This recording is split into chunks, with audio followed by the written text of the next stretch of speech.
नमस्कार।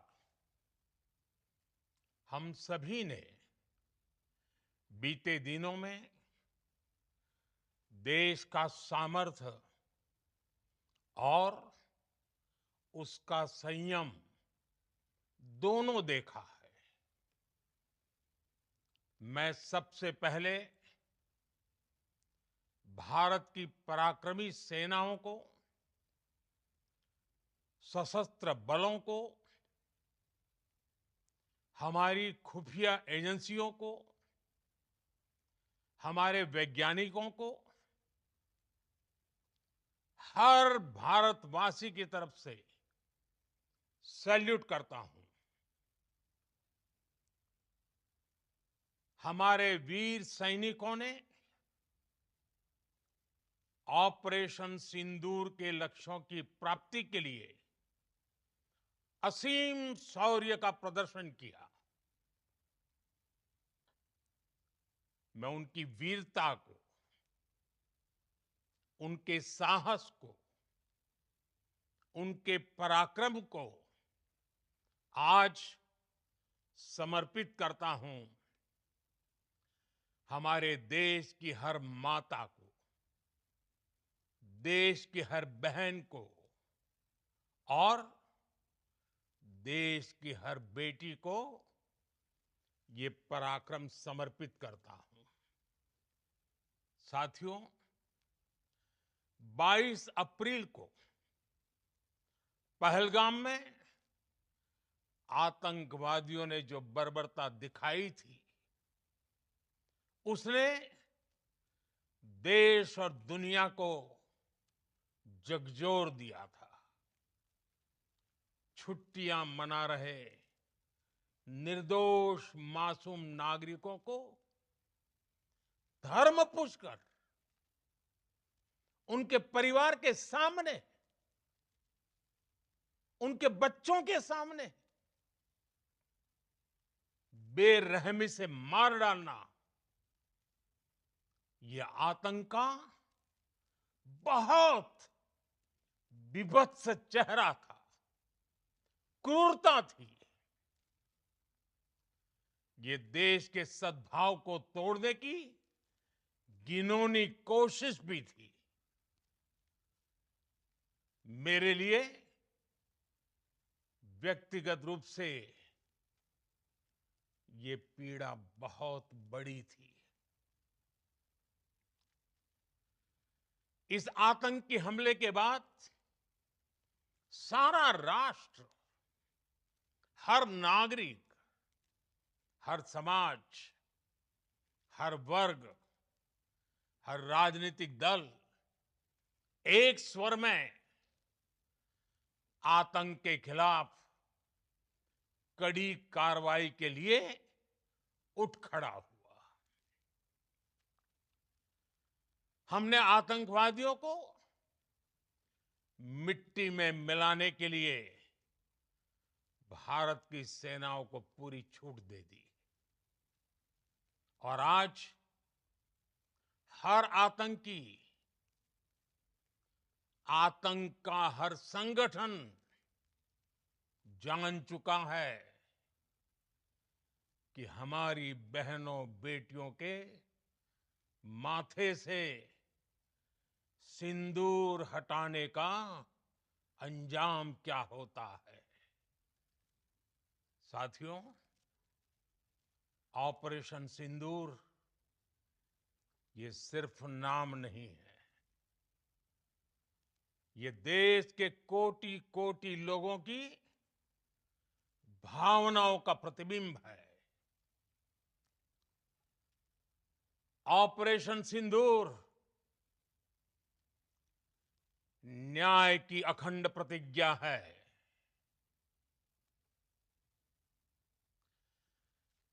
6 मई की देर रात, 7 मई की सुबह पूरी दुनिया ने इस प्रतिज्ञा को परिणाम में बदलते देखा है।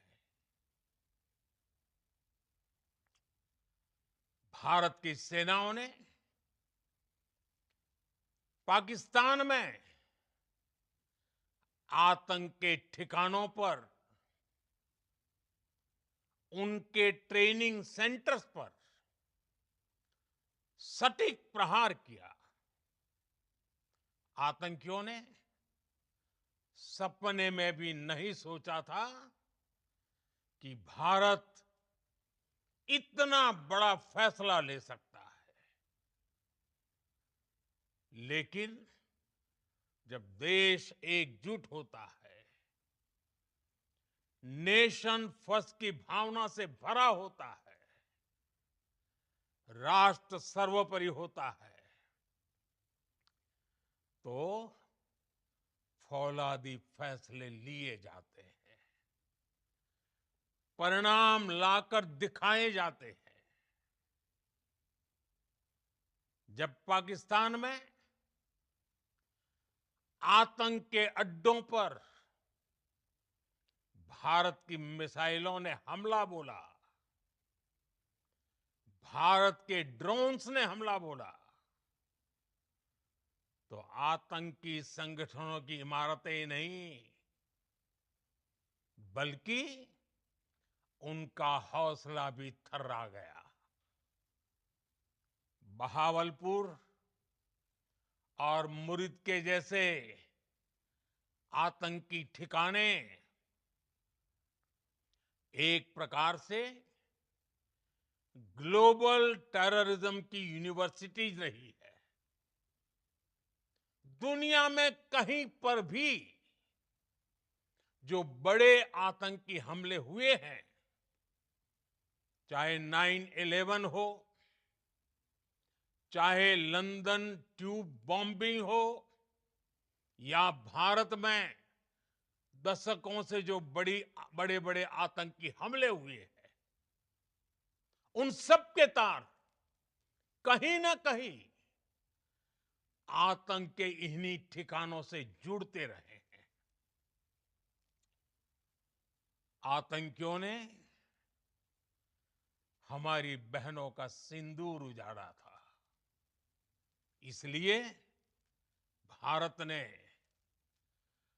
आतंक के ये हेडक्वार्टर्स उजाड़ दिए। भारत के इन हमलों में 100 से अधिक खूंखार आतंकवादियों को मौत के घाट उतारा गया है। आतंक के बहुत सारे आका बीते 2.5-3 दशकों से खुलेआम पाकिस्तान में घूम रहे थे, जो भारत के खिलाफ साजिशें करते थे। उन्हें भारत ने एक झटके में खत्म कर दिया। साथियों, भारत की इस कार्रवाई से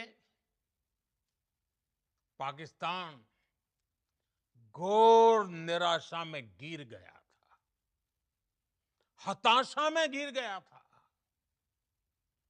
बौखला गया था। और इसी बौखलाहट में उसने एक और दुस्साहस किया। आतंक पर भारत की कार्रवाई का साथ देने के बजाय पाकिस्तान ने भारत पर ही हमला करना शुरू कर दिया। पाकिस्तान ने हमारे स्कूलों, कॉलेजों को, गुरुद्वारों को, मंदिरों को, सामान्य नागरिकों के घरों को निशाना बनाया। पाकिस्तान ने हमारे सैन्य ठिकानों को निशाना बनाया। लेकिन इसमें भी पाकिस्तान खुद बेनकाब हो गया। दुनिया ने देखा कि कैसे पाकिस्तान के ड्रोन्स, पाकिस्तान की मिसाइलें भारत के सामने तिनके की तरह बिखर गई। भारत के सशक्त एयर डिफेंस सिस्टम ने उन्हें आसमान में ही नष्ट कर दिया। पाकिस्तान की तैयारी सीमा पर वार की थी, लेकिन भारत ने पाकिस्तान के सीने पर वार कर दिया। भारत के ड्रोन्स, भारत की मिसाइलों ने सटीकता के साथ हमला किया। पाकिस्तानी वायुसेना के उन एयरबेस को नुकसान पहुंचाया, जिस पर पाकिस्तान को बहुत घमंड था। भारत ने पहले 3 दिनों में ही पाकिस्तान को इतना तबाह कर दिया जिसका उसे अंदाजा भी नहीं था। इसलिए भारत की आक्रामक कार्रवाई के बाद पाकिस्तान बचने के रास्ते खोजने लगा।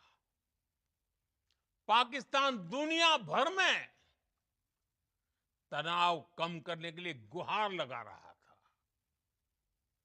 और बुरी तरह पीटने के बाद इसी मजबूरी में 10 मई की दोपहर को पाकिस्तानी सेना ने हमारे डीजीएमओ को संपर्क किया।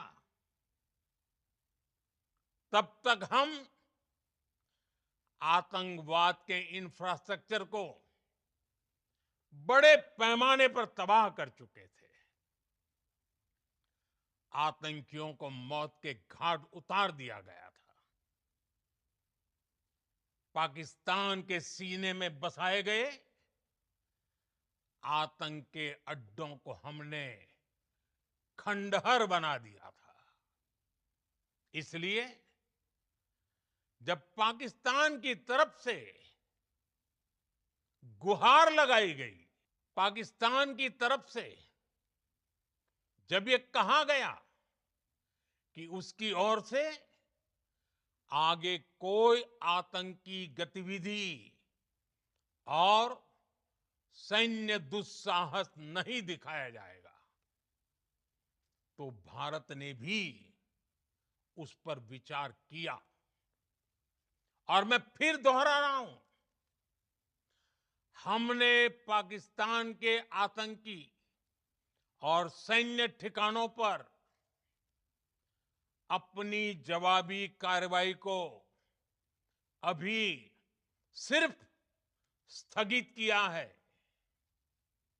आने वाले दिनों में हम पाकिस्तान के हर कदम को इस कसौटी पर मापेंगे कि वो क्या रवैया अपनाता है। साथियों, भारत की तीनों सेनाएं,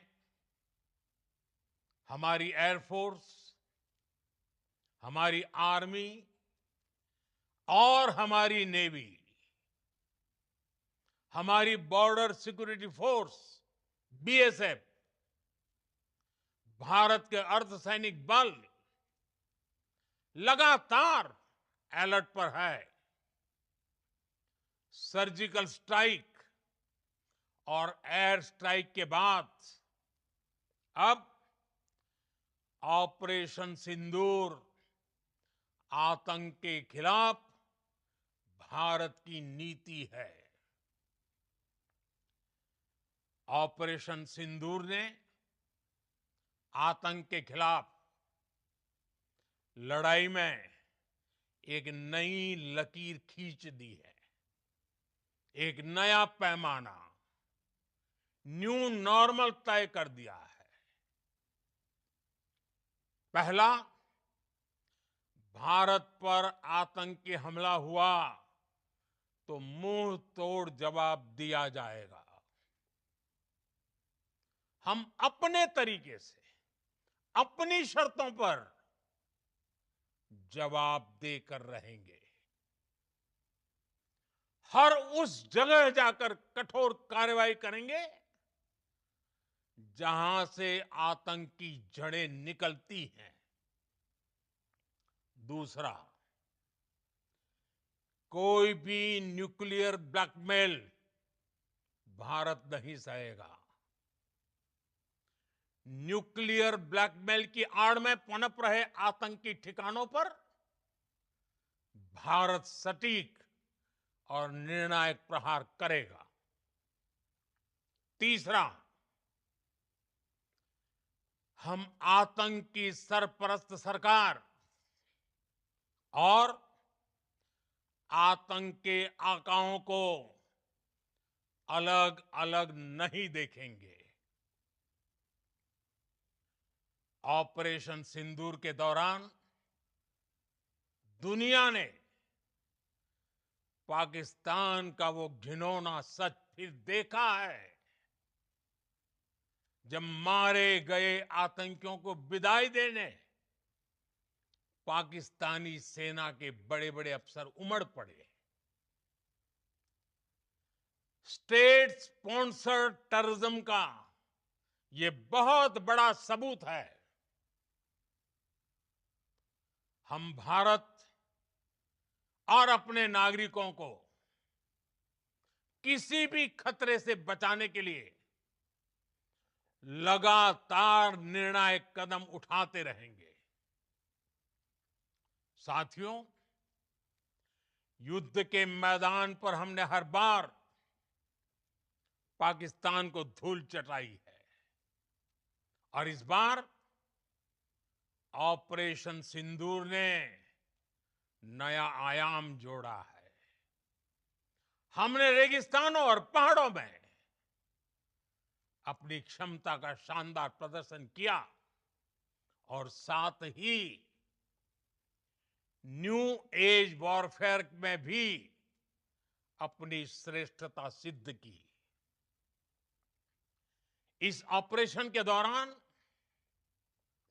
हमारे मेड इन इंडिया हथियारों की प्रामाणिकता सिद्ध हुई। आज दुनिया देख रही है 21वीं सदी के वॉरफेयर में made in India defence equipments, इसका समय आ चुका है। साथियों, हर प्रकार के आतंकवाद के खिलाफ हम सभी का एकजुट रहना हमारी एकता, हमारी सबसे बड़ी शक्ति है। निश्चित तौर पर ये युग युद्ध का नहीं है, लेकिन ये युग आतंकवाद का भी नहीं है। टेररिज्म के खिलाफ जीरो टॉलरेंस, ये एक बेहतर दुनिया की गारंटी है। साथियों, पाकिस्तानी फौज, पाकिस्तान की सरकार जिस तरह आतंकवाद को खाद पानी दे रहे हैं, वो एक दिन पाकिस्तान को ही समाप्त कर देगा। पाकिस्तान को अगर बचना है तो उसे अपने टेरर इंफ्रास्ट्रक्चर का सफाया करना ही होगा। इसके अलावा शांति का कोई रास्ता नहीं है। भारत का मत एकदम स्पष्ट है।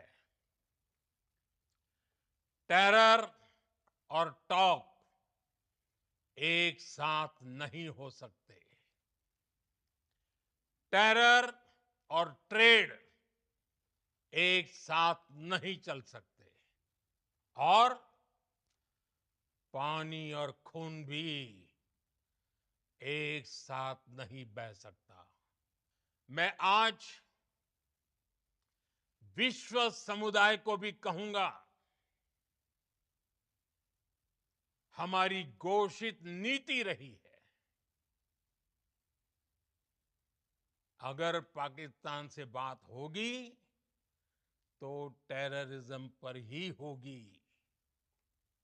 अगर पाकिस्तान से बात होगी तो पाक ऑक्युपाइड कश्मीर पीओके उस पर ही होगी।